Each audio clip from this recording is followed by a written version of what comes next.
Hello everyone, today we have learned about factor influencing growth and development કે વૃદ્ધિ અને વિકાસને અસર કરતા પરિબળો કયા કયા છે તો આપણે તેના વિશે ડિસ્કસ કરીશું. તો ફર્સ્ટ ઓફ ઓલ છે ફેક્ટરની અંદર કેટલા તો કે બે ફેક્ટર છે જવાબદાર છે. એક તો હેરિડિટરી એટલે કે વારસાગત રીતના જે કાંઈ વસ્તુઓ છે તે, અને એન્વાયરમેન્ટ એટલે કે એની આજુબાજુનું જે કાંઈ પણ વાતાવરણ છે તે અસર કરે છે. અને એન્વાયરમેન્ટની અંદર કેવા કેવા પરિબળો તો કે intrauterine environment, social economic condition, culture influence અને ન્યુટ્રિશન. આ બધા ફેક્ટરો છે એ બાળકના વૃદ્ધિ અને વિકાસ પર શું કરે છે, અસર કરે છે. અને આપણે હવે એની અંદર ડીપમાં ડિસ્કસ કરીશું. તો ફર્સ્ટ વન છે હેરિડિટરી ફેક્ટર એટલે કે વારસાગત. હેરિડિટરી એ તે વ્યક્તિના જીનેટિક બંધારણ ઉપર આધાર રાખે છે. કન્સેપ્શન દરમિયાન બંધારણ થાય છે જે પેરેન્ટ્સના નેચર અને કેરેક્ટરિસ્ટિક ઉપર આધાર રાખે છે. બાળક છે પ્રીનેટરમાંથી નવા જ બંધારણમાં જીન્સ મેળવે છે અને તે કન્સેપ્શન દરમિયાન એક જ વખત બધા પ્રકારના જીન્સ બાળકને મળે છે. Colour of I, hair, facial features, structure of body, blood group વગેરે વારસામાં બાળકને મળે છે. ઘણી વખત બાળકને વારસામાંથી ડિસીઝ પણ જોવા મળે છે, જેવા કે હિમોફેલિયા છે, ઇન્સિપિડસ, ડાયાબિટીસ છે, તે બધું. એટલે કે હેરિડિટરી ફેક્ટર એટલે કે ઘણી વસ્તુઓ છે આપણને શું મળે છે, આપણા પેરેન્ટ્સના જીનમાંથી, એના રંગસૂત્રોમાંથી કેમાં આવે છે, બાળકમાં આવે છે. કન્સેપ્શન કોનું થવાનું, માતા અને પિતાના બંનેના કોષોનું જ કન્સેપ્શન થવાનું. અને એની અંદર જે કંઈ પણ લાક્ષણિકતાઓ છે, એના રંગસૂત્રોની લાક્ષણિકતાઓ છે, એના ક્રોમોઝોમની જે કંઈ પણ લાક્ષણિકતાઓ છે એ કોને મળવાની છે, બાળકને મળવાની છે. અને ઘણી વખત છે બાળકની અંદર એ લાક્ષણિકતાઓ પોતાના માતા પિતા જેવી જ જોવા મળે છે. તેને શું કહેવાય કે એક હેરિડિટી કહેવાય, કે વારસામાં મળેલી વસ્તુઓ. એટલે જ છે ઘણી વખત છે કલર ઓફ આઈનો કલર છે તેના માતા પિતા જેવો હોઈ શકે, હેર છે એ મમ્મી અથવા તો પપ્પા જેવા હોઈ શકે, મોઢાનો ફેશિયલ ફીચર એટલે કે આપણે અણસાર કહીએ એ માતા અથવા પિતા જેવી હોઈ શકે છે. સ્ટ્રક્ચર ઓફ ધ બોડી, જો પપ્પા લાંબા હશે તો બાળક પણ લાંબુ હશે, અથવા તો માતાની હાઇટ છે વધારે હશે તો બાળકની હાઇટ પણ વધારે હશે. એવી રીતના અમુક છે આવા હેરિડિટરી વારસાગત ફેક્ટર પણ બાળકના વૃદ્ધિ અને વિકાસની અંદર શું કરશે, અસર કરશે. અને ઘણા એવા રોગો છે તે પણ શેમાં જોવા મળશે, હેરિડિટરીમાં એટલે કે વારસામાં જોવા મળે છે. જેવું કે હિમોફિલિયા છે, ડાયાબિટીસ છે, એ રોગો છે કોને ફોલો કરીને વારસામાં આવે છે, માતા પિતાના વારસાને ફોલો કરીને એના જીન્સમાંથી બાળકને છે મળી શકે છે. ધેન સેક્સ, તે પણ કન્સેપ્શન વખતે નક્કી થાય છે. બાળક જન્મે ત્યારે મેલ ઇન્ફન્ટ કે ફિમેલ ઇન્ફન્ટ છે એ લોંગર અને હેવીયર હોય છે. ગર્લ બોય કરતાં મેચ્યોર છે એ વહેલી થાય છે. એટલે કે સેક્સ છે કઈ રીતના તો કે એ સેક્સ છે ક્યારે ખબર પડી જાય, કન્સેપ્શન વખતે જ ખબર પડી જાય કે બેબી ગર્લ્સ હશે કે બેબી બોય. આવી જ રીતના બેબી બોયનો વેઇટ છે એ બેબી ગર્લના વેઇટ કરતાં કેવો હોય છે, વધારે હોય છે. જ્યારે બેબી ગર્લ છે એ બેબી બોય કરતાં મેચ્યોર છે એ વધારે હોય છે અને વહેલી થાય છે. ધેન સેકન્ડ ફેક્ટર છે એન્વાયરમેન્ટલ ફેક્ટર. કે એન્વાયરમેન્ટલ ફેક્ટરની અંદર કયા કયા તો કે હેરિડિટી અને એન્વાયરમેન્ટલ એકબીજા સાથે ક્લોઝલી જોડાયેલા છે. અને તે દરેક હ્યુમન બિહેવિયર બર્થ વખતે ફિઝિકલ, મેન્ટલ અને બાયોમેકેનિકલ પોટેન્શિયલ જીન દ્વારા નક્કી થયેલ હોય છે. અને પોટેન્શિયલ ઘણી વખત એન્વાયરમેન્ટલ ઇન્ફ્લુઅન્સના કારણે ન પણ હોય. બાળકમાં રહેલી શક્તિઓનો વિકાસ છે વાતાવરણના સ્ટિમ્યુલેશન દ્વારા કરે છે. હવે એન્વાયરમેન્ટલ ફેક્ટર એટલે કે બાળકની આજુબાજુનું જે કંઈ પણ વાતાવરણ છે, એના માતા પિતાનો સ્વભાવ છે, એનું ફેમિલી કેવું છે, એ સ્કૂલમાં જાય છે તો એ સ્કૂલના એના ફ્રેન્ડ કેવા છે, એના ઉપર આધાર રાખે છે. અને અમુક છે બાયોમેકેનિકલ પોટેન એટલે કે જીન દ્વારા પણ તેને મળી આવે છે. એવી જ રીતના હેરિડિટી અને એન્વાયરમેન્ટ છે એકબીજા સાથે સંકળાયેલા છે. હવે environmental factor under various handling કે એન્વાયરમેન્ટ તો અસરકારક છે, પણ એન્વાયરમેન્ટના કયા કયા ફેક્ટર એવા છે જે બેબીના ગ્રોથ એટલે કે વૃદ્ધિ અને વિકાસમાં છે અસર કરતા છે. તો એમાં ફર્સ્ટ ઓફ ઓલ છે ઇન્ટ્રાયુટ્રાઇન એન્વાયરમેન્ટ. કે બાળક જે માતાના ગર્ભમાં હોય ત્યારે એને કેવું એન્વાયરમેન્ટ મળ્યું છે તે પણ તેના ઉપર આધાર છે અથવા તો અસર છે એ કરે છે. તો કે ઇન્ટ્રા એન્વાયરમેન્ટને મેટર્નલ સર્ક્યુલેટરીનું કાર્ય કરે છે. ન્યુટ્રિયન્ટ્સ આ ગેસ એક્સચેન્જ પ્રોવાઈડ કરે છે અને ફિટલ ગ્રોથ માટે બે ફેક્ટર જવાબદાર છે. એટલે શું થાય છે ઇન્ટ્રાયુટ્રાઇન એન્વાયરમેન્ટની અંદર તો કે જે કંઈ પણ ન્યુટ્રિશન છે એ કોના થ્રુ મળશે, અથવા તો જે શ્વાસોશ્વાસની પ્રક્રિયા છે, ગેસ એક્સચેન્જની ક્રિયા છે એ ક્યાંથી થશે, માતાથી પ્લેસેન્ટા થ્રુ બેબીની અંદર જશે. તો આ વસ્તુ છે તેની અંદર અસર કરશે. એક તો intrinsic fetal growth potential and limitation of the intrauterine environment. Conception દરમિયાન જેનેટિક્સ ખામીઓ હોય તો ફિટલ ગ્રોથની અંદર શું જોવા મળે છે? ખામી. કોઈ પણ ખોડ ખાપણ હોય, જન્મજાત ખોડ ખાપણ હોય, રંગસૂત્રોની અંદર ખામી હશે તો બાળકના જે ફિટલ એટલે કે ગર્ભની અંદર જ તેનો ગ્રોથ છે એ કેવો થશે? ઓછો થશે અને તેમાં ખામી જોવા મળશે. કન્સેપ્શનથી લાઈફ શરૂ થાય છે તથા ગ્રોથ એમ્બ્રિયોનિક પીરિયડથી 36 વીક ઓફ ધ જર્નેશન સુધી કન્ટેન્ટ્સ જોવા મળે છે. એટલે કે જેવો છે માતાની અંદર સ્પર્મ અને ઓવમનું ફર્ટિલાઇઝેશન થશે ત્યારથી જ તેના ગ્રોથની છે શરૂઆત થઈ જશે. તે છે ક્યાં સુધી? તો કે જસ્ટેશન એટલે પ્રેગ્નન્સીના 36 વીક સુધી તેની અંદર શું જોવા મળશે? ગ્રોથ જોવા મળશે. અને ફિટલના ગ્રોથમાં સેલની અંદર શું થશે? વધારો થશે. તેની સાઇઝની અંદર પણ શું થશે? વધારો થશે. અને આમ બેબીનું આખું બોડી છે એનું શું થશે? વૃદ્ધિ અને વિકાસ થશે. ઇન્ટ્રાયુટ્રાઇન એન્વાયરમેન્ટ એ બાળકના ફ્યુચર ડેવલપમેન્ટ માટે અગત્યનું પરિબળ છે.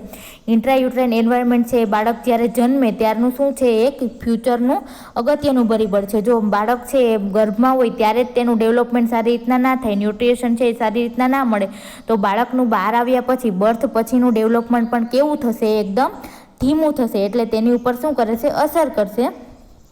તે ફિટસનું રક્ષણ કરે છે. પરંતુ જ્યારે કોઈ પણ પ્રકારનું ઇન્ફેક્શન લાગે, દાખલા તરીકે ઇન્ટ્રાયુટ્રાઇન રૂબેલા ઇન્ફેક્શન લાગે તો ફિટસના વિકાસમાં અવરોધ આવે છે. હવે ફિટસનું રક્ષણ કોણ કરશે? તો કે યુટ્રસ છે. જ્યાં સુધી માતાના બાળક છે એ માતાના ગર્ભમાં હશે ત્યાં સુધી યુટ્રસ છે બેબીનું રક્ષણ કરશે. પરંતુ જો યુટ્રસની અંદર જ રૂબેલા જેવું કે કોઈ પણ અલગ છે ઇન્ફેક્શન લાગે તો એ કોની ઉપર અસર કરે છે? બાળક ઉપર અસર કરે છે અને તેનો વિકાસ અને વૃદ્ધિ છે એ રૂંધાય છે. ધેન હાર્મફુલ પ્રીનેટલ ફેક્ટર એટલે કે હાર્મફુલ પ્રીનેટલ ફેક્ટર એટલે કે પ્રેગ્નન્સી દરમિયાન કોઈ એવા ફેક્ટર છે કે જે બાળકને છે માતાના ગર્ભની અંદર અસર કરતા હોય તો એમાં શું છે? મધરના ડાયટમાં ન્યુટ્રિશનલ ડેફિશિયન્સી હોય અથવા તો મધરને એનિમિયા હોય તો કે મધર છે બાળક જ્યારે પેટમાં હોય પ્રેગ્નન્સી દરમિયાન જો તેને સારા ન્યુટ્રિયન્ટવાળો ખોરાક, પોષણવાળો ખોરાક છે એ ના મળતો હોય અથવા તો માતાની અંદર છે લોહીની ઉણપ હોય, એનિમિયા હોય ત્યારે બેબીના વૃદ્ધિ અને વિકાસ ઉપર અસર જોવા મળે છે. ધેન માલ પોઝિશન ઇન યુટ્રસ કે બાળકનું છે યુટ્રસની અંદર પોઝિશન છે, બર્થ લેવા માટેની જે પોઝિશન છે તે બરાબર નથી ત્યારે એક તો ખામીઓ સર્જાય છે. તેન metabolic and endocrine disturbance like diabetes એટલે કે માતાને કોઈ પણ અંતઃસ્ત્રાવ અથવા તો હોર્મોન્સને લગતી કાંઈ પણ બીમારી હોય કે જેવી કે ડાયાબિટીસ છે તો તેની અસર પણ બાળકના વૃદ્ધિ અને વિકાસ ઉપર થાય છે. Infections disease during pregnancy like rubella and syphilis એટલે કે ડ્યુરિંગ પ્રેગ્નન્સી જો કોઈ પણ શું કહેવાય કે માતાને ઇન્ફેક્શન લાગે, રૂબેલા છે કે સિમ્ફિલિસ છે એવું ઇન્ફેક્શન લાગે તો તેની અસર પણ કોના ઉપર થાય છે? ગર્ભમાં રહેલા બાળકના ગ્રોથ અને ડેવલપમેન્ટ ઉપર તેની અસર જોવા મળે છે. Then smoking, use of alcohol and ડ્રગ્સના કારણે પ્રીમેચ્યુરિટી અને ડિફોર્મિટી ઓફ ધ ચાઇલ્ડ છે એ જોવા મળે છે. એટલે કે જો ડ્યુરિંગ પ્રેગ્નન્સી માતા જો સ્મોકિંગ કરતી હોય અથવા તો આલ્કોહોલ લેતી હોય, ડ્રગ્સ લેતી હોય તો તેની સીધી જ અસર, નુકસાનકારતા અસર છે એ કોની ઉપર થશે? તેના ગર્ભમાં વૃદ્ધિ પામેલા બાળક ઉપર. તેથી જ તેનો ગ્રોથ અને ડેવલપમેન્ટ છે રૂંધાવા લાગશે. પ્રીનેટલ કેર સારી આપવાથી ફિટસનો વિકાસ પણ કેવો થશે? એટલે કે ડ્યુરિંગ પ્રેગ્નન્સી, પ્રીનેટલ એટલે કે જ્યારે બાળક છે એ માતાના ગર્ભમાં હોય તે સમય દરમિયાન જો માતાને છે એ પ્રીનેટલ કેર સારી રીતના આપવામાં આવે તો ફિટસનો વિકાસ પણ કેવો થશે? સારો થશે. પ્રીનેટલ પીરિયડ કેવો હોય છે? ટૂંકો હોય છે અને તેમાં ડેવલપમેન્ટ કેવો થતો હોય છે? ઝડપી થતું હોય છે. તે માટે પ્રીનેટલ કેર આપવી છે એ જરૂરી છે. Then social and economic condition કે ચાઇલ્ડના ગ્રોથ એન્ડ ડેવલપમેન્ટમાં poverty, crowd living condition, ignorance and lack of interest of the parents વગેરે છે મહત્વનો ભાગ ભજવે છે. સોશિયલ એટલે કે તેના ઘરનું વાતાવરણ અને ઇકોનોમિક એટલે કે આર્થિક પરિસ્થિતિ ઉપર બાળકનો ગ્રોથ અને ડેવલપમેન્ટ છે એની ઉપર અસર કરે છે. એટલે કે જો કોઈ બાળક છે પોવર્ટી એટલે ગરીબ ઘરમાંથી આવતું હોય, એકદમ વધારે ગીચતાવાળા વિસ્તારમાં એ રહેતું હોય, કોઈ પણ એને ઇગ્નોરન્સ મળતા હોય, બાળકને છે પેરેન્ટ્સ છે બરાબર તેનું ઇન્ટરેસ્ટથી ધ્યાન ન રાખતું હોય, તે બધા જ પરિબળો છે એ સોશિયલ અને ઇકોનોમિક કન્ડિશનમાં આવે છે અને તે કોના ઉપર અસર કરશે? બાળકના ગ્રોથ અને ડેવલપમેન્ટ ઉપર તે અસર કરે છે.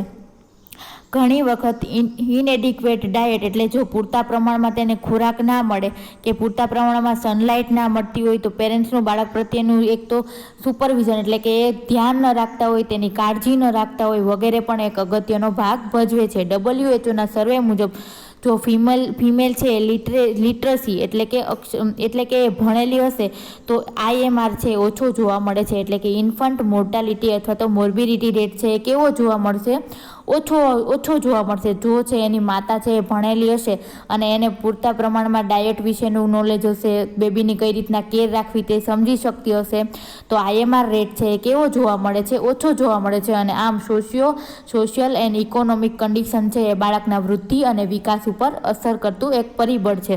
ધેન કલ્ચર ઇન્ફ્લુએન્સ એટલે કે સંસ્કાર અને શિક્ષણ.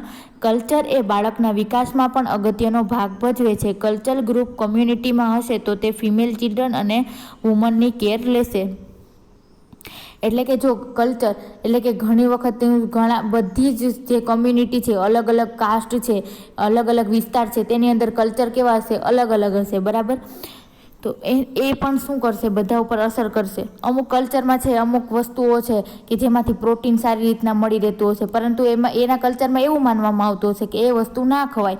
અથવા તો આપણું હિન્દુ કલ્ચર છે તો એમાં આપણે માંસ મટન છે ઓછું ખાઈએ પણ તેમાંથી વધારે પ્રમાણમાં પ્રોટીન મળે છે, પરંતુ આપણા કલ્ચરના લીધે તે આપણે ખાતા નથી, તેથી આપણને પ્રોટીન છે એ થોડું ઓછું મળે. એવી રીતના જ કલ્ચર છે એ બાળકના વૃદ્ધિ અને વિકાસ ઉપર શું કરે છે, અસર કરે છે. ધેન ડૉક્ટર મહેરબાન સિંઘે શું કહ્યું તો કે care for the female child as she is a seed and she is the સોલ. એટલે કે આપણે જો ફિમેલ ચાઇલ્ડ એટલે કે જે બેબી ગર્લ છે તેની કેર કરીશું તો એ શું છે, એક તો સારું બીજ છે અને સારી જમીન છે. જો મધર પ્રેગ્નેન્ટ હોય તો તેના માટે તે જ ખોરાક લે છે, તે કલ્ચર પ્રમાણે નક્કી કરવામાં આવે છે. ઘણી વખત કમ્યુનિટીમાં પ્રેગ્નન્સી દરમિયાન ધાર્મિક રીત રિવાજ મુજબ ખોરાક અપાય છે તથા ડિલિવરી પછી રીત રિવાજ મુજબ સ્ટરાઇલ એન્વાયરમેન્ટ અથવા તો ઓનસ્ટરાઇલ પર્સન દ્વારા અનક્લીન એન્વાયરમેન્ટમાં કરાવવામાં આવે છે. એટલે ઘણી રીતના જ્યારે મધર છે પ્રેગ્નન્ટ હોય ત્યારે અમુક કલ્ચર અને રીત રિવાજો પ્રમાણે અમુક વસ્તુ છે એ ના ખાવા દેવામાં આવતી હોય, અથવા તો કલ્ચર પ્રમાણે એવું હોય કે હોસ્પિટલમાં ડિલિવરી ના કરાવે પરંતુ ઘરે જ ડિલિવરી કરાવવી જોઈએ. તો ઘરે તો એકદમ સ્ટરાઇલ એન્વાયરમેન્ટ મળશે નહીં, એકદમ ક્લીન ડિલિવરી થશે નહીં, તો એક પ્રકારનું શું થશે, બાળક ઉપર તેની અસર પડશે. બાળકના જન્મ પછી કમ્યુનિટીના રિવાજ પ્રમાણે બાળકને કેર તેમજ ઉછેર છે આપવામાં આવે છે. મોટાભાગના ફિમેલ્સના બાળકો ઇન્ફેક્શન અને માલ ન્યુટ્રિશનવાળા જોવા મળે છે.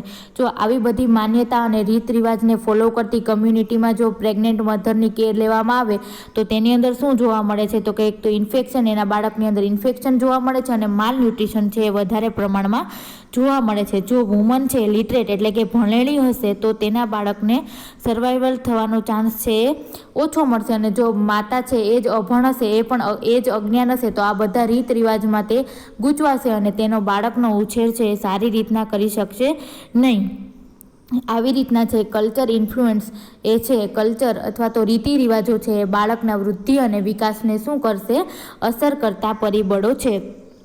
તે ન્યુટ્રિશન. જો માતા લાંબો સમય સુધી માલ ન્યુટ્રિશન કન્ડિશનમાં હોય તો તે જે બાળકને જન્મ આપે તે લો બર્થ વેઇટ, ફિટલ અને નિયોનેટલ ડેથ અથવા તો બાળકને ડિફોર્મિટી હોય છે. એટલે કે જો ન્યુટ્રિશન, માતાને જો પ્રેગ્નન્સી દરમિયાન સારો ખોરાક, પોષણયુક્ત ખોરાક ન આપવામાં આવે તો તેના બેબી ઉપર તેની અસર થશે, કેમ કે બાળકને છે એ પ્રેગ્નન્સી દરમિયાન ક્યાંથી ખોરાક પ્રાપ્ત થવાનો તો કે માતા પાસેથી.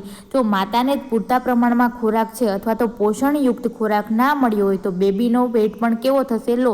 એટલે લો બર્થ વેઇટવાળું બેબી જન્મવાના ચાન્સીસ રહેશે. ફિટલ અથવા તો બાળક છે એ જન્મે એ પછી તરત છે ડેથ થઈ જાય તેવા ચાન્સીસ પણ જોવા મળશે, અથવા તો કોઈ પણ ડિફોર્મિટી એટલે કે ખોડ ખાપણ પણ હોઈ શકે છે.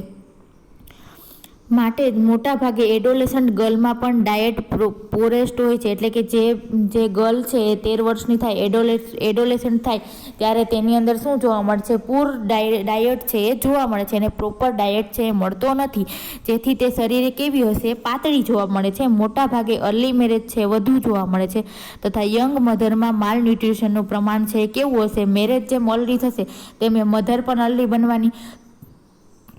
તો અર્લી મધર યંગ એજમાં જ્યારે મધર બને તે કેવી હશે, તે માલ નરીશ હશે. અને મધર પ્રેગ્નન્ટ રહે તો અવારનવાર બાળક છે એનું હેલ્થી આવનાર જે બાળક છે એ જો માતા જ માલ નરીશ હશે તો એનું આવનાર બાળક પણ કેવું હશે? અનહેલ્થી હશે. જો માતાને કોઈ પણ પ્રકારનો ડિસીઝ હોય તો બાળકના ડેવલપમેન્ટ ઉપર અસર કરશે. દાખલા તરીકે endocrine disorder, infectious disease, prolong wasting disorder. એટલે કે જો માતાને કોઈ પણ જાતનો રોગ હશે તો તેની સીધી જ અસર બાળક ઉપર થશે, જેવા કે હોર્મોન રિલેટેડ ડિસીઝ હોય છે, જેમ કે ડાયાબિટીસ છે, કોઈ પણ ઇન્ફેક્શન લાગેલું હોય, રૂબેલા જેવું, અથવા તો પ્રોલોંગ વેસ્ટિંગ ડિસીઝ હોય, એટલે કે કોઈ લાંબા ગાળાની કોઈ પણ બીમારી હશે તો તેની અસર તરત જ તેના ગર્ભમાં વૃદ્ધિ પામતા બાળક ઉપર થશે. Than third one, psychological, social અને કલ્ચરલ ફેક્ટર, કે બાળકની પર્સનાલિટી અને બિહેવિયર વિકાસ માટે આ ફેક્ટર છે જવાબદાર છે.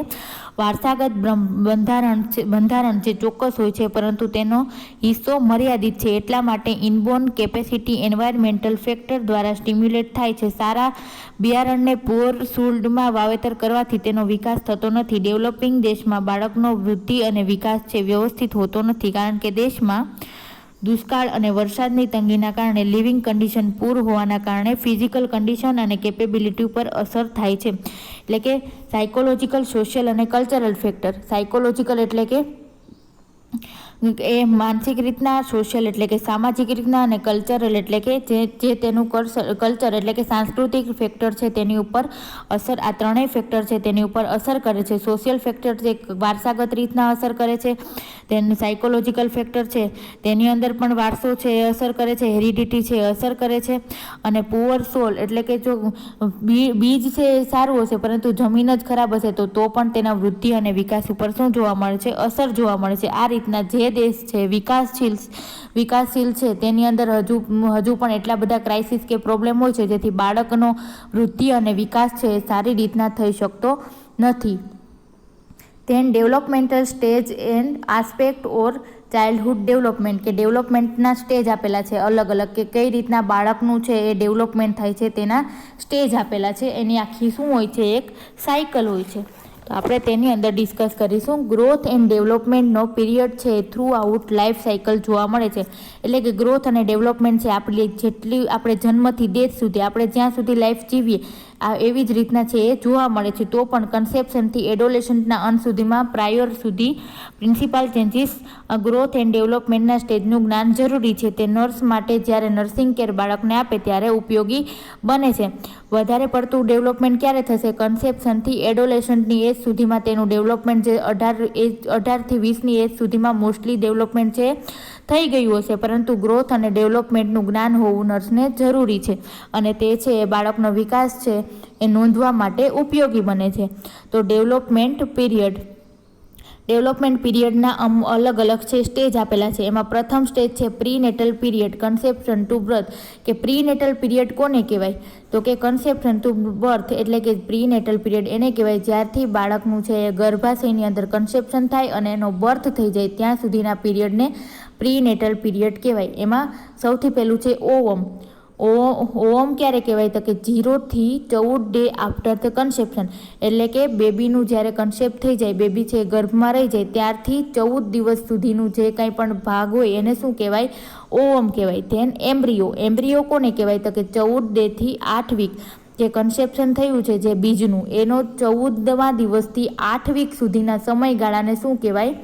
તો કે એમ્બ્રિયો કહેવાય. ફિટસ કોને કહેવાય? તો કે 8 વીકથી બર્થ, તો કે બેબીનું ડેવલપમેન્ટ થઈ અને 8 વીકથી જ્યાં સુધી બાળકનું છે બર્થ ના થઈ જાય ત્યાં સુધીના જે તેના વિકાસને શું કહેવાય? ફિટસ કહેવાશે. આવી રીતના પ્રીનેટલ પીરિયડમાં કેટલા સ્ટેજ આવ્યા? તો ઓવમ, એમ્બ્રિયો એન્ડ ફિટન્સ. ઓવમ એટલે કે કન્સેપ્શન થઈ જાય એ પછીના 0થી 14 દિવસ સુધીનું જે કંઈ પણ બાળક હોય એને ઓવમ કહેવાય. પછી 14 દિવસથી 8 વીક સુધીનું જે કંઈ પણ વિકાસ થયેલો બાળકનો ભાગ છે એને એમ્બ્રિયો કહેવાય. અને 8 વીકથી બર્થ થઈ જાય ત્યાં સુધી જે બાળક વિકાસ પામે એને ફિટસ કહેવાય. ધેન પોસ્ટનેટલ પીરિયડ એટલે કે બાળકનો હવે બર્થ થઈ ગયો છે તે પીરિયડ દરમિયાન તેના સ્ટેજીસ. એમાં first of all neonatal period, birth to 4 week એટલે કે બેબીનો બર્થ થઈ જાય એ પછી 1 મંથ સુધીના સમયગાળામાં બાળકને શું કહેવાય? નિયોનેટ કહેવાય. Then infancy period, first year of life એટલે કે બાળક છે જ્યારે 1 યરનું થાય તેને ઇન્ફન્ટ કહેવાય. પ્રી સ્કૂલ ચાઇલ્ડ કે ત્રણથી 6 યરનું બાળક છે એને પ્રી સ્કૂલર ચાઇલ્ડ કહેવાય. સ્કૂલ ગોઈંગ ચાઇલ્ડ એટલે કે 6 થી 12 યરના બાળકને સ્કૂલ ગોઈંગ ચાઇલ્ડ કહેવાય. ધેન એડોલેસન્ટ કે ફ્રોમ પ્યુબર્ટી ટુ એડલ્ટ એટલે કે 13 યરથી 18 યરનું બાળક હોય તેને એડોલેસન્ટ કહેવાય. ધેન પ્રીપ્યુબર્સન્ટ એટલે કે અર્લી એડોલેસન્સ કોને કહેવાય તો કે 10 થી 12 યરની ગર્લ હોય એને અર્લી એડોલેસન્સ કહેવાય, અને બોયની અંદર 12 થી 14 યરનો હોય તેને અર્લી એડોલેસન્ટ કહેવાય. ધેન પ્યુબસન્ટ અથવા તો મિડલ એડોલેસન્ટ કોને કહેવાય, મિડલ એડોલેસન્ટ એજ કોને કહેવાય તો કે 12 થી 14 યરની ગર્લ અને 14 થી 16 યરનો બોય. ધેન પોસ્ટ પ્યુબસન્ટ એટલે કે લેટ એડોલેસન્ટ કોને કહેવાય તો કે 14 થી 18 યરની ગર્લ એન્ડ 16 થી 20 યરનો બોય તેને શું કહેવાય, લેટ એડોલેસન્સ કહેવાય. આ બધા ડેવલપમેન્ટલ પીરિયડની અંદર જોવા મળતા અમુક ડેવલપમેન્ટલ અને ગ્રોથના ફેરફારો આપેલા હતા. ધેન નેક્સ્ટ વિડીયોની અંદર આપણે ડેવલપમેન્ટના આસ્પેક્ટ છે તેના વિશે ડિસ્કસ કરીશું.